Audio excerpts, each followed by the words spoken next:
Saudara, kalau kita lihat Mazmur 31 ini, penekanan dalam Mazmur ini adalah percaya di dalam Tuhan sebagai tempat perlindungan.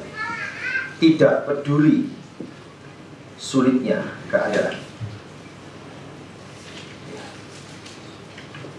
Ini bukan hal pernyataan di bibir saya, tetapi kita akan masuk kepada satu situasi hidup memang tidak ada tempat yang bisa memberikan betul-betul perteduhan, perlindungan yang sejati. Ya. Saya mengingatkan mereka yang kaya-kaya. Saya katakan, kau pikir bahwa uang akan membuat engkau berlindung dengan baik? Cuaca sangat buruk, hasil panen rusak semua, dan tidak ada yang bisa dipanen. Uangmu memberi apa? Dan ini pernah terjadi beberapa tahun yang lalu di Indonesia pada waktu badai yang luar biasa, sehingga lumbung-lumbung tempat-tempat ya panen padi yang sangat luar biasa di Indonesia ini, ya termasuk Bojonegoro, Sukabumi dan sebagainya, akhirnya gagal panen. Yang dilakukan oleh pemerintah pada waktu itu zaman SBY mencoba mengimpor dari beberapa negara di Asia ini, ya secara khusus di ASEAN, ya. Itu Myanmar, lumbung padi di Asia tidak bisa memberikan bantuan karena mereka juga mengalami hal yang sama, sehingga hasil panen mereka hanya dimakan tuh. Filipina juga tidak melakukan eksporan ke Indonesia. Filipina, ya, yang ketiga Thailand, semuanya stop. Dan waktu itu harga beras di Indonesia sangat tinggi. Itu masih ada yang dipanen. Satu saat tidak ada yang bisa dipanen. Uang sebanyak apapun tidak bisa membeli 1 ons beras pun, karena hasil panen itu pasti dikonsumsi oleh petaninya sendiri. Ya, tidak mungkin dia menyerahkan beras 1 ons 1 kilo kemudian membunuh anggota keluarga, kan tidak mungkin. Saudara, ini sesuatu hal yang perlu diperhatikan, ya, supaya orang sadar bahwa hidup bukan bergantung dan mengandalkannya demikian. Ya. Mereka yang punya rumah mewah, mobil mewah, akhirnya hanyut juga. Benar. Tetapi saudara, kita lihat tekanan ini sangat kuat kalau kita baca ayat 2, ayat 7 dan ayat 15 serta 20, bahwa Tuhan itu sebagai tempat perlindungan, tidak peduli ya betapa pun sulitnya keadaan yang ada. Saudara, pada waktu itu Daud dikelilingi oleh musuh-musuhnya yang bermufakat, yang bersekongkol untuk menyerangnya. Bahkan kita lihat teks itu mereka berbisik-bisik bermufakat untuk mencelakakannya, mengejarnya terus, ya, dan sebagainya, mencaci maki. Itu kita bisa lihat ayat 9, ayat 14, ayat 16, ayat 19, ayat 21. Ya, itu situasi yang terjadi. Daud melihat segala sesuatu tampak melawan dia, seperti arah panah yang tertuju kepada dirinya terus-menerus. Artinya, saudara, bahwa dia menjadi sasaran daripada penderitaan dan kesulitan itu terus-menerus. Ya. Bukankah itu hal yang mirip dengan hidup kita, bukan? Perjalanan hidup kita kan seperti menjadi sasaran daripada penderitaan, kesulitan, aniaya, apa saja hadir, benar nggak? Disadari atau tidak, ya, kita berhadapan dengan semua situasi ini. Ini real yang dihadapi oleh Daud, saudara. Ya. Bahkan teman-teman dan tetangganya yang terbaik pun, kalau kita lihat, saudara, di dalam ayat 12-14 itu, tidak ingin terlihat bersama-sama dengan dia kembali. Mereka menjauhi, ya. Dan mereka merasa gentar karena segala serangan, segala pihak ada di dalam diri Daud. Dan mereka tidak ingin mau berdekatan dengan Daud. Kita bisa lihat di dalam ayat 14, saudara. Maka Daud mengungkapkan di dalam ayat 22 itu, saudara, di waktu kesesakan ini, satu istilah yang dipakai oleh Daud, saudara, yang diterjemahkan oleh Lembaga Alkitab Indonesia. Kalau kita melihat NIV maupun New American Standard Bible, itu digambarkan sebagai kota yang terkepung. Ya. Saudara perhatikan. Kalau dikatakan kota yang terkepung, artinya hidup Daud itu tidak sangat nyaman. Dengan kata lain ini digambarkan bahwa hidup Daud selalu ada di dalam bahaya. Orang yang namanya terkepung kan hidup dalam bahaya. Itu yang digambarkan oleh Daud, saudara. Bahwa hidupnya bukan hidup yang biasa-biasa, yang dia bisa jalani dengan enak dan enteng. Tidak. Dikatakan di sini terkepung, kota yang terkepung. Jadi walaupun dikatakan ya diterjemahkan waktu kesesakan, di waktu kesesakan maupun kota terkepung, saudara, kita lihat di sini. Esensinya itu sama, kita lihat di sini. Yaitu kondisi yang sangat berat dihadapi oleh Daud. Ini bukan kondisi yang ringan, loh, saudara. Kalau kita lihat, saudara, banyak orang mengkaitkan kondisi yang berat itu berkaitan dengan pengalaman pribadi Daud ketika dia berada di Kehila. Ya, itu di dalam 1 Samuel pasal 23. Saudara, kita lihat di situ ayat 1 sampai 15. Pada waktu itu dia bertanya kepada Tuhan, dan Tuhan memberikan jawaban untuk dia melepaskan ya Kehila dari orang-orang Filistin, tetapi kemudian diinterupsi oleh orang-orang dekatnya. Kemudian Daud bertanya lagi sampai Tuhan mengatakan, "Pergi dan bebaskan Kehila." Pada waktu dia membebaskan Kehila dan mengalami kemenangan luar biasa, berita kemenangan itu sampai ke Saul. Dan Saul bersyukur kepada Tuhan dan mengatakan, "Sudah saatnya engkau akan menyerahkan Daud kepadaku." Maka Daud mengalami satu ketakutan yang luar biasa pada waktu itu. Dan dia bertanya kepada Tuhan, "Benarkah tentara Saul akan datang pasukan Saul?" "Iya," jawaban Tuhan. "Benarkah aku akan dengan rakyatku diserahkan kepada dia?" Tuhan katakan, "Iya." Saat itu dia lari dan meninggalkan semua situasi itu. Jadi dia sungguh-sungguh hidup dalam kejaran. Pembunuhan itu sangat dekat di dalam kehidupan Daud. Jadi bukan sekedar penderitaan, saudara. Bukan sekedar itu aniaya yang ringan, tidak. Nyawanya yang akan dihabisi. Itu gambaran. Ada yang mengatakan ini mungkin berkaitan dengan yang disiklap dalam 1 Samuel pasal 30 dan sebagainya. Tapi jika melihat kepada keseluruhan konteks Mazmur 31, kita bisa melihat satu gambaran yang sangat jelas. Sangat kuat di dalam gambaran Mazmur 31 ini adalah peristiwa yang tercatat di dalam 2 Samuel, saudara, pasal 15 tersebut sampai pasal 17. Peristiwa di mana Absalom anaknya sendiri terus mengejar dia dan ingin menghabisi Daud dan merebut taktanya. Situasi yang dihadapi Daud. Selama berbulan-bulan Absalom mengadakan satu kesepakatan, pertemuan-pertemuan dan sebagainya untuk mencelakakan ayahnya sendiri. Ya, bahkan penasehat yang sangat dekat dengan Daud yang bernama Ahitofel menarik diri dan bergabung dengan Absalom. Jadi betul-betul Daud mengalami satu krisis yang sedemikian hebat karena dia ditinggalkan oleh orang-orang yang dekat dengan dia. Dan juga dia justru akan dihabisi oleh anaknya sendiri yang bernama Absalom. Saudara, kita lihat ini satu situasi yang tidak mudah. Mari perhatikan ayat 13. Sampai dikatakan, "Mereka bersama-sama bermufakat mencelakakan aku." Saudara, ini menceritakan kemufakatan yang terjadi dalam 2 Samuel pasal 17. Jadi ada satu rencana busuk yang terjadi. Ya. Maka kota yang terkepung itu benar-benar satu penggambaran yang sangat tepat kepada satu situasi Daud.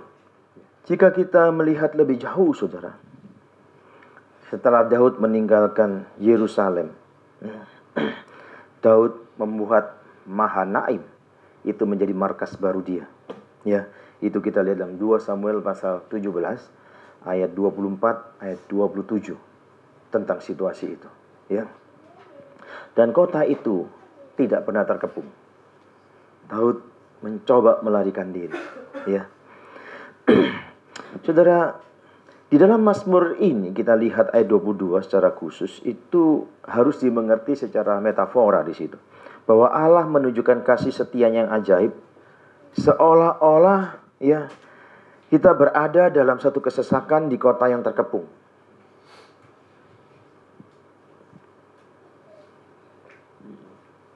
Saudara, kalau hidup ini aman-aman saja, biasa-biasa saja, sangat sulit bisa memahami ini.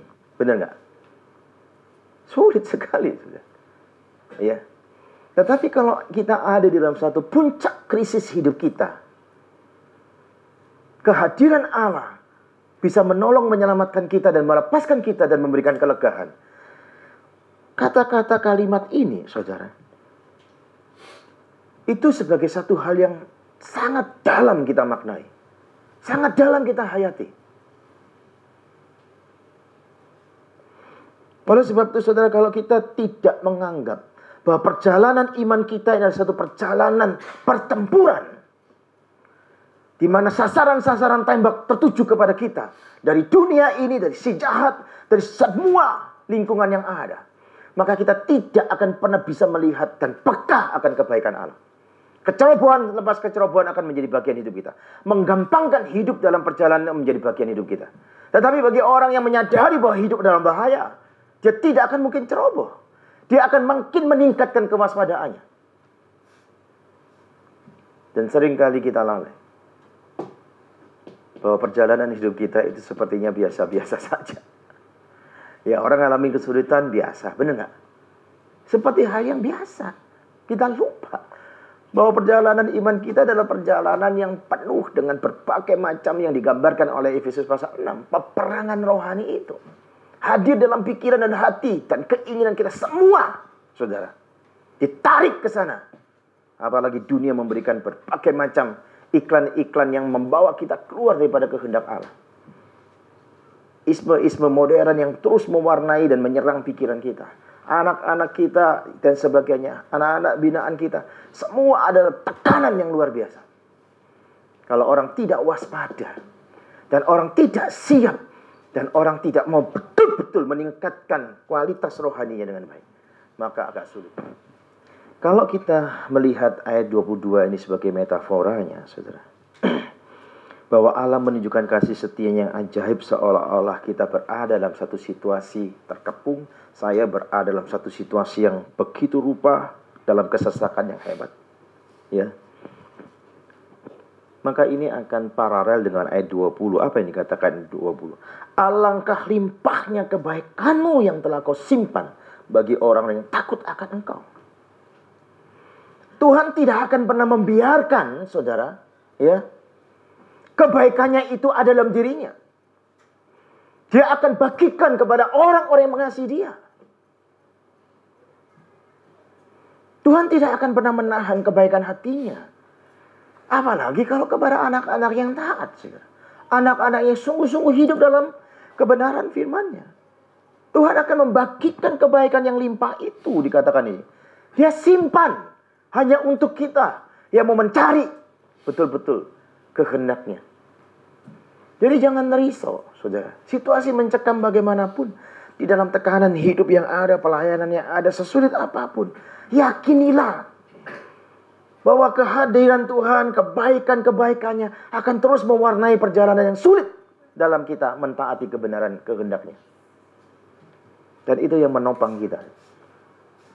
Ya. Ada banyak pertanyaan dalam hidup kita karena tekanan-tekanan yang tidak terselesaikan. Ya. Tapi coba perhatikan. Orang-orang mencoba berlindung dengan kekayaannya. Ada yang Tuhan didik dengan cara yang sedemikian rupa, ada dengan cara yang beda-beda. Kalau orang sudah dalam puncak kehidupan dalam kesulitannya semacam itu, saudara, terlalu banyak janji kepada Tuhan. Dan mengakali Tuhan dengan janji-janji itu. Hati-hati, saudara. Seharusnya di dalam puncak kesulitan hidup kita, bukan banyak janji dan komitmen kita kepada Tuhan, tetapi ketundukan dalam ketaatan kepada Tuhan. Itu yang makin dikedepankan. Tuhan gak butuh dengan janji-janji kita yang menjadi bagian daripada untuk mengakali Tuhan, saudara. Tuhan lebih butuh hati yang hancur dan kemudian mentaatinya. Itu yang Tuhan butuhkan. Kadang-kala kita merasa bahwa kadang-kala Tuhan itu tidak tahu siapa kita, kira-kira begitu. Enggak, saudara. Tuhan mengenal siapa kita. Pada waktu kau mengutarakan banyak janji dan komitmen puncak kesulitan hidupmu, Tuhan tahu akan kemana arah hatimu. Saudara, mari kita perhatikan dengan baik. Ya. Orang-orang yang bermain-main dengan dosa biasanya culas. Orang-orang yang selalu memanipulasi hidupnya, dia biasanya tidak punya hati yang lurus. Ya, segala sesuatu dia rasionalisasi dengan konteks keculasan hatinya. Dan itu berbahaya sekali. Di dalam mengerjakan panggilan hidup kita di masing-masing bagian hidup, kita harus sungguh-sungguh memiliki hati yang lurus. Baru engkau akan menikmati yang dikatakan ayat 20 itu. Kesulitan itu tidak menjadi bagian yang memporak-porandakan hidup kita. Tetapi kesulitan-kesulitan itu hadir, makin kau melihat limpahnya kebaikan Tuhan menyertai hidup kita. Saudara, dari pengalaman yang sangat menyesakan ini, Daud belajar beberapa pelajaran berharga yang dia tuliskan dalam Mazmur ini. Dan kita kalau menyoroti dapat meringkas dalam 3 pernyataan dari Mazmur ini. Yang pertama, saudara, kita lihat. Ketika orang berbuat jahat, ia percaya kepada kekuatan Allah. Itu ayat 1-9. Ketika orang berbuat jahat kepada dirinya, Daud makin percaya kepada kekuatan Allah. Bukankah seringkali pada waktu hidup kita makin di dalam ancaman yang hebat, kita makin bertanya-tanya dan mempertanyakan Tuhan. Tapi Daud tidak demikian. Dia makin mempercayakan, makin percaya siapa Tuhan yang dia miliki. Perhatikan ayat 2-4. Saudara, ini dikutip juga dari Mazmur 71 ayat 1-3. Ya. Walaupun tidak dikutip kata per kata di dalam bagian itu. Tapi Mazmur 71 ini sebuah Mazmur yang tidak ditulis siapa penulisnya. Kebanyakan orang mengatakan sangat mungkin ini Daud karena punya kemiripan dengan pengalaman Mazmur 31 ini. Ya. Di sini ia menegaskan kepercayaan kepada Tuhan dan juga permohonan kepada Tuhan supaya ia dilepaskan oleh karena keadilan Tuhan. Maka perhatikan, saudara, masakan hakim segenap bumi tidak menghukum dengan adil?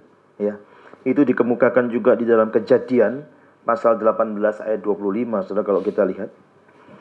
Bagaimana mungkin Tuhan yang adil mengizinkan orang jahat mengalami kejayaan dan membuat raja yang diurapinya seperti lunglai dan sebagainya secara terus-menerus? Hal seperti ini akan membuat Daud malu dan mempermalukan Tuhan. Sebuah pernyataan yang diulang oleh Daud kembali di dalam ayat 18. Dia coba ulang, coba perhatikan. Ya. Seperti yang sering dilakukannya, saudara, dia memohon supaya Tuhan bertindak dengan cepat. Mazmur 69, saudara, di dalam doa Daud juga ayat 18, Mazmur 70 ayat 2 dan Mazmur 71 ayat 12, dan juga Mazmur 141 ayat 1 dan Mazmur 143 ayat 7, semua itu menjadi satu doa yang mengarahkan supaya Tuhan bertindak segera. Dan juga dikatakan di sini, saudara, ia memohon supaya Tuhan itu menjadi gunung batu dan kubu pertahanannya. Seperti yang terungkap juga di dalam Mazmur 18 ayat 2-4, saudara. Jadi selain perlindungan Tuhan, Daud membutuhkan pengarahan dari Tuhan. Perhatikan, kita lihat di sini. Sehingga dia dapat menghindari perangkap musuh yang telah disediakan bagi dia. Dia membutuhkan hikmat untuk keputusan-keputusan yang diambil. Bukan sekedar perlindungan yang diharapkan, tapi Daud minta kepada Tuhan supaya Tuhan terus mengarahkan dia, supaya dia tidak salah melangkah. Di dalam puncak kesulitan hidup kita, kepanikan itu membuat kita mengambil keputusan dengan sesegera. Dan itu seringkali kita meleset. Tapi Daud minta Tuhan terus mengarahkan sampai kepada keputusannya, supaya dia tidak terjebak dalam jerat para musuhnya. Saudara, butuh hikmat Tuhan di sini. Di dalam keputusan yang ada. Butuh tanya dan terus tanya kepada Tuhan. Ya. Coba perhatikan di dalam bagian firman Tuhan ini, saudara. Engkaulah tempat perlindunganku Ini adalah penegasan imannya di dalam ayat 5. Perhatikan. Ini penegasan imannya. Engkaulah perlindunganku di tengah-tengah ancaman musuhnya. Di tengah-tengah kejahatan yang musuhnya lakukan kepada dia. Karena dia merasa kekuatannya sudah merosot. Karena sengsaranya. Perhatikan ayat 11. Ini berlarut-larut membuat dia makin lemah. Iya. Tapi kita lihat di sini satu pengakuan daripada iman Daud, saudara. Ini doa yang sekaligus menunjukkan komitmen daripada Daud, saudara. Ya. Dalam ayat 6. Coba perhatikan di situ. Inilah yang dikutip juga oleh Tuhan Yesus ketika dia berada di atas kayu salib. Dalam Lukas 23. Ayat 46. Dan juga kita bisa lihat dalam Kisah Rasul pasal 7 ayat 59. Tatkala Stefanus menghadapi perajaman. Ya. Coba perhatikan di dalam ayat 6 dikatakan. Ke dalam tanganmu lah kuserahkan nyawaku. Engkau membebaskan aku. Ya Tuhan Allah yang setia. Di tengah-tengah dia sedang dijahili oleh banyak orang. Dia menyerahkan hidupnya. Dan makin mempercayakan hidupnya. Dan makin percaya kepada kekuatan hanya Tuhan saja. Yang bisa menolong dia. Saudara, ini satu keputusan. Bukan hanya benar, tetapi ini menunjukkan satu keputusan dari satu pengalaman yang bergaul terus-menerus dengan Tuhan. Sehingga mengenal siapa Tuhan itu. Ini yang terjadi dengan hidup Daud, saudara. Perhatikan ayat 6 itu, kata serahkan di sini. Ini menggunakan istilah commit, saudara. Yang berarti menyerahkan atau mendepositokan. Ya, dikatakan di situ rasa percayanya. Dia mendepositokan rasa percayanya. Ini seperti uang yang didepositokan ke bank. Saya ingin bertanya, saudara. Tapi susah ya ngomong di perkantas, apalagi galangan yang gini-gini ya. Duitnya nggak banyak masalahnya. Coba duitnya yang banyak, jadi saya ngomong lebih lengkap kira-kira gitu ya. Kenapa orang yang punya uang banyak itu berani mendepositokan uang kepada bank?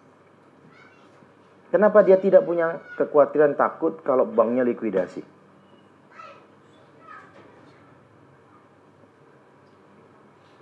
Kemungkinan itu bisa terjadi nggak? Bisa nggak, saudara? Bisa. Tapi kenapa dia mau menabung uangnya ke bank juga? Kenapa BPJ berani mempercayakan uang itu padahal nyarinya setengah mati? Kalau likuidasi terjadi dengan bank itu, apa jadinya dengan BPJ? Kan uang kita masih belum kembali, saudara. Itu Mandala itu sampai sekarang. Berapa puluh juta itu tiket itu. Sampai sekarang tidak kembali. Jangan pikir bahwa saya berhenti berdoa untuk itu. Enggak. Itu donatur serahkan kepada kita setengah mati. Kita nggak bisa, saudara, main mentalitas ini ya. Seringkali mentalitas orang Indonesia ini ya. Gampang nerimanya. Kalau terjadi sesuatu dengan hilangnya, dibiarkan saja. Nanti toh ada yang datang lagi. Ini pemikiran yang brengsek. Kalau ada, bahaya besar. Itu mentalitas bisa dilihat dari kehidupan seseorang. Menggampangkan atau tidak. Kalau engkau tidak bisa menghargai pemberian-pemberian Tuhan, dan pada waktu hilang, kau menganggap itu biasa saja. Karena masih ada pemberian yang lain berikutnya. Engkau adalah orang yang paling tidak bisa bertanggung jawab. Saudara, ini kata yang dipakai serahkanlah itu mendepositokan. Jadi Daud itu mempercayakan hidupnya. Menyerahkan hidupnya kepada Tuhan. Karena kenal siapa Tuhan itu. Kita juga berani mendepositokan uang itu ke bank-bank karena kita kenal. Betul? Kualitas dari bank itu dan sebagainya. Betul nggak? Kan nggak sembarangan kita mendepositokan uang, menyimpan uang. Iya kan? Saudara, mari kita lihat di sini. Daud tahu. Tangan musuh itu sedang menyerang dia. Perhatikan ayat 9, ayat 12. Itu dia terus kemukakan. Tangan musuh, tapi ia juga tahu ia aman dalam tangan Tuhan. Jadi tekanan sehebat apapun tidak mengendorkan rasa amannya di tangan Tuhan, saudara. Ini hebat kualitas daripada iman Daud. Dan kita perlu belajar dari prinsip ini. Karena apa? Karena Daud lihat bahwa Allah yang benar adalah Allah yang selalu menepati janji-janjinya. Dan musuh-musuhnya hanyalah penyembah berhala yang tidak percaya kepada Allah yang hidup.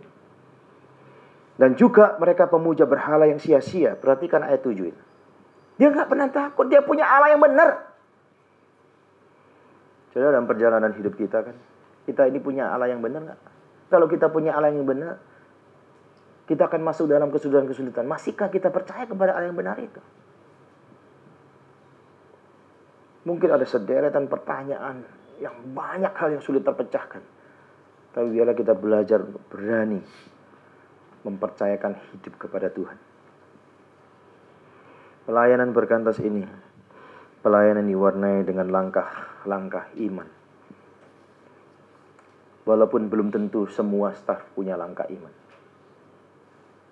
Belum tentu. Belum tentu juga alumni-alumni punya langkah iman untuk memberikan dukungan kepada Perkantas. Tetapi kita yang sadar dan tahu siapa Tuhan yang kita miliki, jangan sampai kita mengendorkan ketergantungan kita kepada Tuhan, apapun situasinya. Biar di visit Perkantas ini maju terus, jalan terus. Karena keajaiban lepas keajaiban akan terus menjadi bagian kegerakan pelayanan ini. Teman-teman di Luwu pada berkobar-kobar hatinya ingin mendukung pelayanan Perkantas lebih jauh. Saya selama ini tidak pernah sharing kebutuhan-kebutuhan Perkantas ke mereka. Ini ada Andre ya, gak pernah sharing.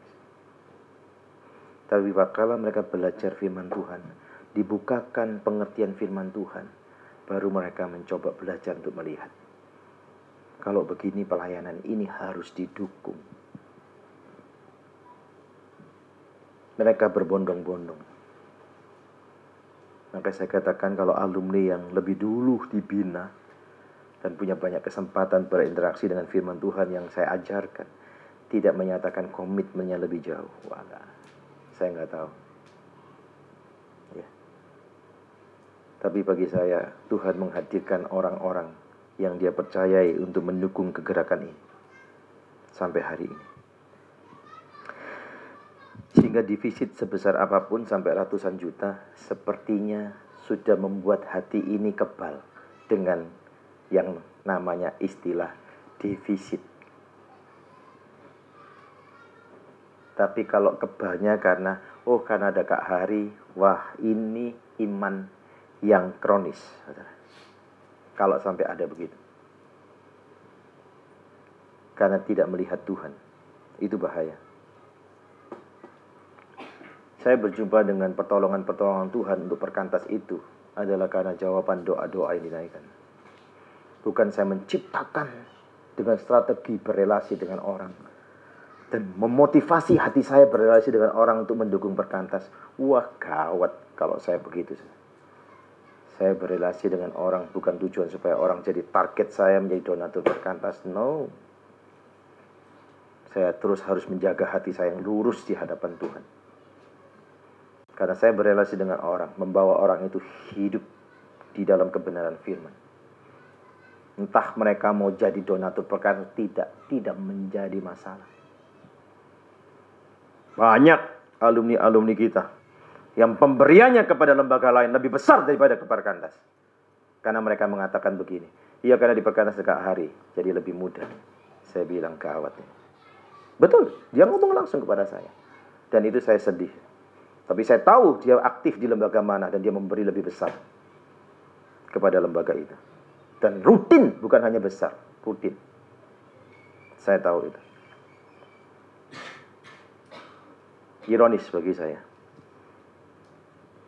Ya, itu tidak benar, saudara. Ya, itu tidak boleh. Mari kita terus menggantungkan diri kita kepada Tuhan, saudara. Ya.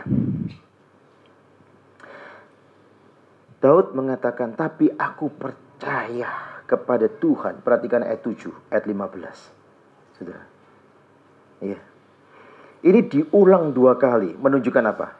Bahwa Daud sadar betul dan Daud sungguh-sungguh hidup bergantung dan bersandar kepada Tuhan saja, tidak kepada yang lain. Walaupun ada begitu banyak orang menyertai dia, dia tidak mengandalkan orang-orang itu. Walaupun ada pasukan yang terus ada mengawal dia, dia tidak bersandar kepada pasukan itu. Dia menaruh pengharapannya dan perlindungannya dan percaya hanya kepada Tuhan. Penasehatnya yang sangat dekat dengan dia, Ahitofel aja bisa mengkhianati dia dan bergabung dengan Absalom. Benar nggak? Itu juga menjadi satu pengalaman Daud, makin dia berakar kepada ketergantungan kepada Tuhan. Jangan pernah bersandar kepada siapapun, saudara. Termasuk kepada saya, dan saya tidak pernah bersandar kepada siapapun. Kecuali Tuhan saja. Kadang-kadang harus menangis dan berdoa dengan air mata yang panjang sekali. Berhari-hari saya tidak pernah menyalakan televisi sampai saya ketinggalan berita. Kalaupun saya samar-samar melihat televisi itu kalau keluar dari kamar, karena bergumul dengan keras dengan situasi yang ada. Saudara, ini bukan hal yang mudah. Betul bukan hal yang mudah.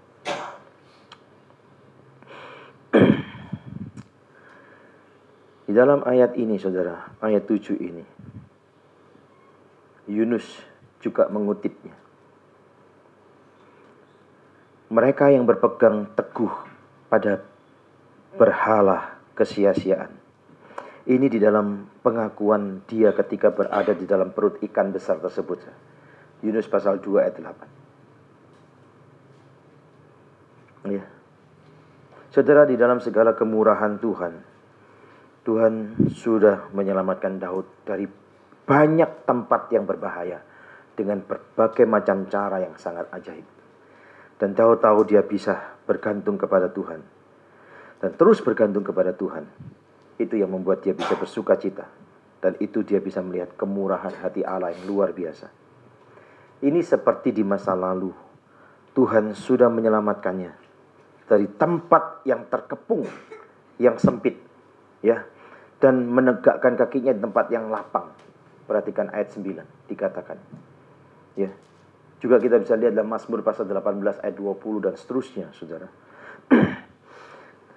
Dia tetap dapat hidup dan terus bertumbuh dan berkembang di tengah-tengah berbagai pencobaan karena imannya kepada Tuhan. Karena kesandarannya kepada Tuhan menjadi bagian hidup dia terus bertumbuh. Saudara, itu yang pertama, pernyataan yang pertama, bahwa ketika orang berbuat jahat kepada Daud, Daud percaya kepada kekuatan Tuhan. Itu yang pertama, ayat 1-9. Yang kedua kita lihat, ketika orang membuatnya menderita, dia percaya kepada kemurahan Allah. Perhatikan ayat 10-19 di sini. Ayat 4 dikatakan Daud berdoa, "Engkau bukit batuku dan pertahananku." Tetapi sekarang dia berkata, "Engkaulah Allahku." Perhatikan ayat 15. Sudah bisa lihat satu perubahan ini? Ya. Sesuatu yang sangat luar biasa dalam perubahan ini. Dia memohon kepada Tuhan supaya ia mendapatkan keselamatan oleh karena kasih setia Tuhan yang sangat ia butuhkan. Dia kemukakan ayat 17 itu. Saudara, kalau kita memperhatikan kata-kata ini, pakai Daud ini menggambarkan penderitaannya, saudara. Ya, ayat 10-14 misalnya kita lihat. Kita bisa mengerti. Ia sangat menderita dan sangat membutuhkan belas kasihan Tuhan. Dan sangat membutuhkan kemurahan Tuhan. Hati pemazmur ini kalau kita lihat dipenuhi dengan satu kesedihan yang dalam. Dia menghela nafas yang dalam, saudara. Kita lihat di situ. Dalam dukanya. Kekuatan fisiknya melemah. Dan tulang-tulangnya juga melemah. Jiwanya dan batinnya yang sedih karena masalah-masalah yang disebabkan oleh orang lain. Dan itu terus datang. Tidak berhenti.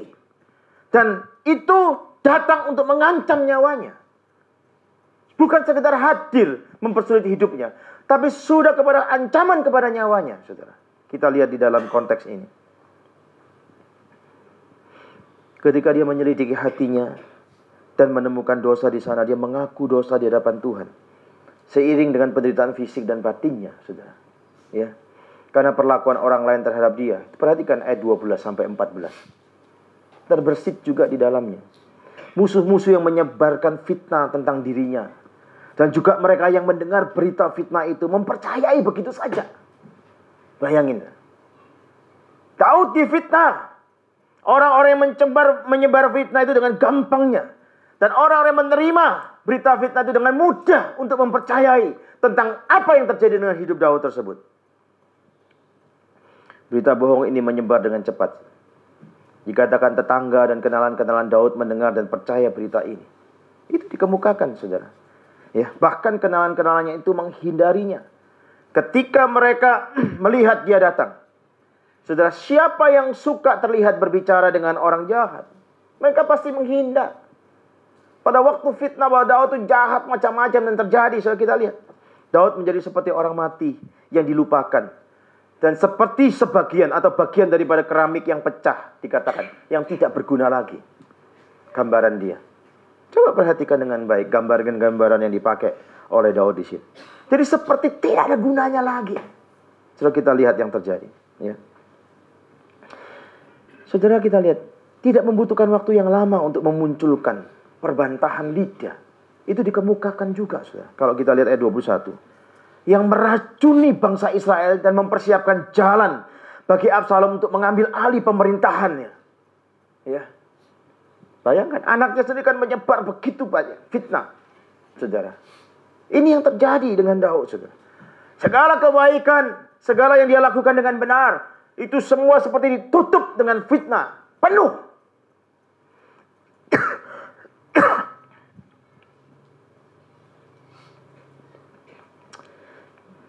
Ada satu frase yang dikemukakan di sini tentang kegentaran atau kengerian atau teror dari segala pihak. Ayat 14 tersebut. Mari kita lihat.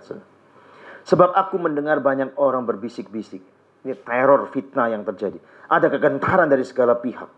Mereka bersama-sama bermufakat mencelakakan aku. Mereka bermaksud mencabut nyawaku. Benar? Jadi ini bukan sekedar permufakatan atau teror yang biasa-biasa. Tidak. Sudah kepada intimidasi kepada nyawanya.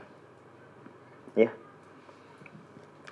Saudara, digunakan 6 kali oleh Nabi Yeremia juga kalau kita membaca bagian ini, saudara. Dalam Yeremia pasal 6 ayat 25, Yeremia pasal 20 juga ayat 3, ayat 10, ya. Dan juga Yeremia pasal 46 ayat 5 dan Yeremia 49 ayat 29 mencatat ini. Juga di dalam tulisan dia tentang ratapan pasal 2 ayat 22, mengutip tentang konteks ini, tentang kegentaran yang terjadi. Nampaknya ini satu gambaran perasaan Daud ketika dia menghadapi pemberontakan dari Absalom. Dan Daud memilih untuk pergi ke tempat pengasingan. Saudara, kondisi ini membawa ketakutan yang besar bagi seluruh istana dan rakyat yang mengikut dia. Dan segala macam rumor menyebar ke seluruh negeri tersebut, saudara. Ingat loh, saudara, di dalam zaman Daud itu, Yerusalem itu sangat kecil. Ya, sama seperti pada waktu zaman Tuhan Yesus. Ya. Sekarang saja 10 kali lipat. Itu cuma 4 kilometer, saudara. Sekarang baru 40 km. Jadi sangat kecil. Jadi itu berita itu dengan cepat bisa hadir di masyarakat, di telinga masyarakat yang ada. Jadi kalau kita lihat di sini, saudara, kondisi ini membawa ketakutan yang besar. Seluruh istana, seluruh orang-orang yang selama ini ada bersama-sama Daud, kita lihat di sini. Bagaimana jawaban Daud menghadapi situasi ini? Dia katakan, dia dengan yakin berkata, masa hidupku ada dalam tangan Tuhan. Perhatikan ayat 16. Bukan di tangan-tangan musuhnya yang menentukan hidupnya.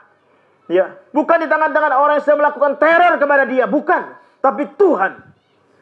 Daud telah menyerahkan dirinya ke dalam tangan Tuhan. Ayat 6 sudah dimulai di sini. Dan sekarang dia menyerahkan keberadaan dan kondisinya. Jadi bukan hanya dirinya, tapi keberadaan yang sedang terjadi pun dia serahkan kepada tangan Tuhan. Hanya Tuhan yang bisa mengendalikan semua situasi itu. Benar nggak? Mari kita lihat. Daud mengatakan masa hidupku. Saudara, ini mengacu ya, bukan pada satu waktu atau peristiwa tertentu. Tetapi sebenarnya Daud ini mengatakan semua peristiwa dan semua kondisi yang pernah dialami Daud. Dia mengatakan inilah masa hidupku. Dia mengatakan bukan satu, tapi seluruh perjalanan dalam kondisi-kondisi yang begitu mengancam hidupnya. itulah masa hidupku, dia mengatakan. Dengan kata lain, dia mengatakan setiap peristiwa, pengalaman dan setiap rinci hidup Daud sangat diyakini ada di tangan Tuhan. Ayat ini sepertinya versi Perjanjian Lama yang mirip dengan Roma 8 ayat 28. Segala sesuatu mendatangkan kebaikan bagi orang-orang yang mengasihi Tuhan. Itu konteksnya juga tentang penderitaan, kalau sudah perhatikan. Artinya apa? Penderitaan itu tidak akan pernah menghabisi orang-orang percaya, tapi penderitaan itu akan menyatakan kebaikan Allah pada akhirnya. Ini versi Roma 8:28 dalam Perjanjian Baru.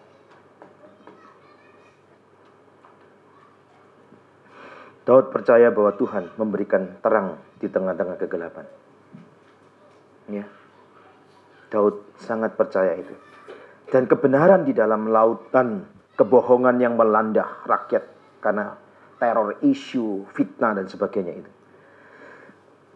Kita lihat, raja merasa malu, namun musuh-musuhnya akan lebih malu lagi ketika Tuhan menunjukkan kejahatan mereka secara terbuka. Saudara perhatikan di sini. Ya. Hati-hati saudara, ya.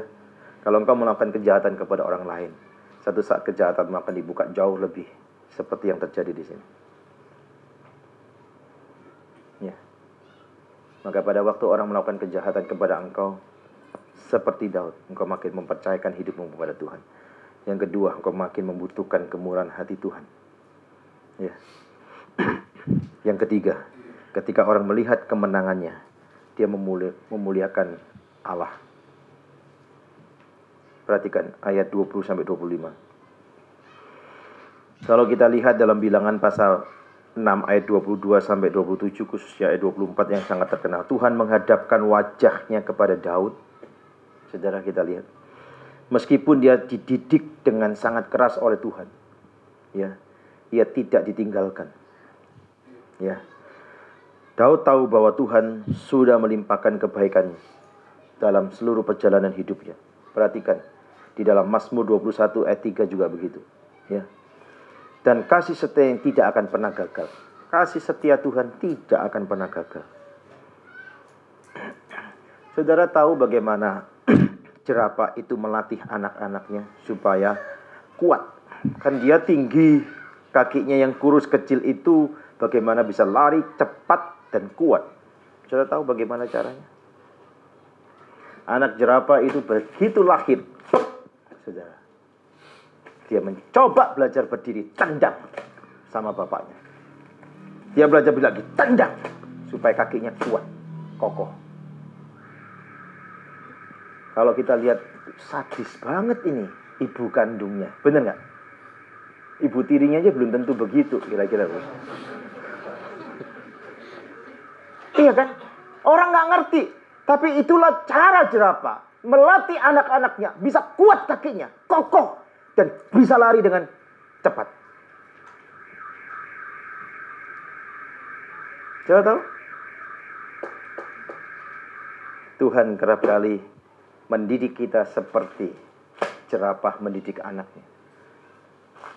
Kita seperti tersungkur, tidak berdaya. Supaya kita bisa berdiri kuat, kokoh. Hanya karena kasih karunia Tuhan ada di dalamnya. Ini tidak mudah, teman-teman. Mazmur ini mengajak kita dan membawa kita kepada satu penglihatan yang luar biasa. Selama terjadinya satu tragedi pemberontakan, Tuhan melindungi Daud dari bahaya. Ya. Dan dia merasa aman seolah-olah dia bersembunyi di dalam tempat Sang Maha Kudus tersebut. Dan memang demikian. Sedemikian kuatnya permufakatan para musuhnya, kalau kita lihat, saudara. Dan kebohongan yang mereka sebarkan dengan sangat cepat dan luas tentang raja. Tapi Tuhan menjaga rakyat yang mulai tertipu. Dan Tuhan menyatakan kebenaran kepada semua orang, sehingga mereka mengetahui kebenaran yang sejati. Dikatakan kebaikan Allah yang melimpah dan kasih setia yang luar biasa. itu dibutuhkan oleh Daud ketika menghadapi badai kehidupan, supaya dia tetap dapat bertahan, memimpin rakyatnya. Perhatikan ayat 20 itu. Ya. Namun pada satu waktu Daud pernah hampir menyerah.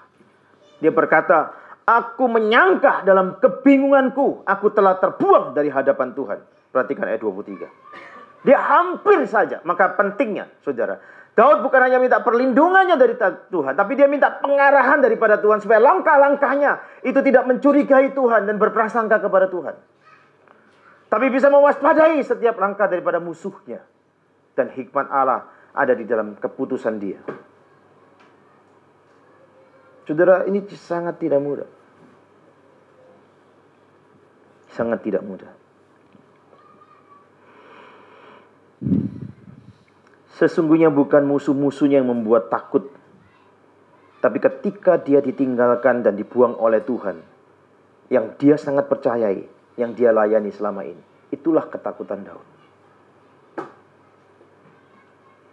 Bukan musuh-musuh itu yang membuat dia takut, tapi kalau Tuhan meninggalkan hidupnya, itu yang membuat takut. Itulah yang menjadi ketakutan saya, saudara, kalau Tuhan meninggalkan pelayanan perkantas. Kalau hamba-hambanya dan orang-orang yang aktif dalam kegerakan ini tidak kembali hidup takut akan Tuhan, tidak memelihara kebenaran hatinya di hadapan Tuhan, dan punya motivasi-motivasi terselubung di dalamnya. Hati-hati, jangan memanfaatkan kebaikan perkantas. Ya, jangan. Tapi hiduplah dengan tertib di hadapan Tuhan, karena Tuhan menguji hatimu. Saya tidak pernah memanfaatkan 1 rupiah pun kebaikan perkantas. Kalau bisa berkorban lebih jauh, akan berkorban. Bukan hanya sekarang, sejak saya kere, sejak saya miskin, terus berkorban untuk pelayanan ini. Apalagi waktu Tuhan kasih kelimpahan, makin besar kerelaan untuk mengorbankan semuanya. Itu hidup saya. Tapi kalau ada orang-orang culas memanfaatkannya, terkutuk kau. Karena ada keteladanan diberikan, ada peringatan diberikan, tapi kau tetap bebal dan melakukan tindakan itu, kau akan terkutuk. Keluargamu akan terkutuk kalau engkau menggunakan secara salah kebaikan perkantas untuk hidup. Ini perkataan saya. Dikatakan hati-hati, jangan main-main. Ya, jangan main-main. Saya ingin kita semua clear di hadapan Tuhan, supaya kuasa Tuhan terus ada dalam kegerakan pelayanan kita. Kedahsyatan lepas kedahsyatan terjadi dalam setiap kegerakan dan setiap kota yang ada. Itu kerinduan saya. Ya, saya terus berdoa supaya itu menjadi satu kegerakan yang besar melalui wadah ini.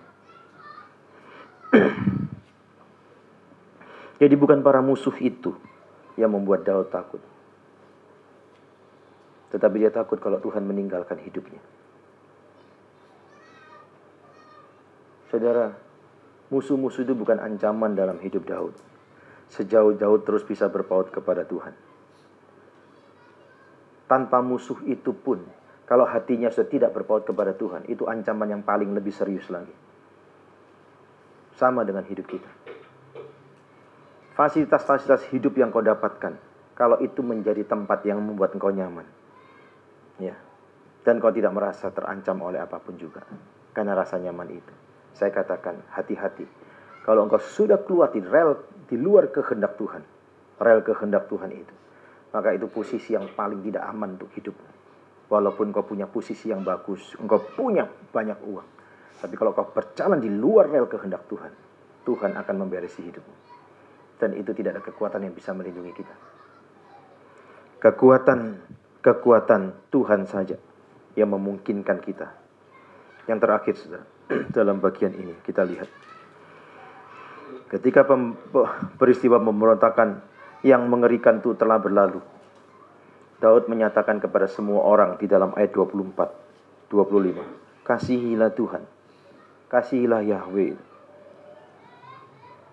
Hai semua orang yang dikasihi, Daud menyatakan kepada semua orang, dan dia memuliakan Tuhan karena Tuhan sudah membebaskannya.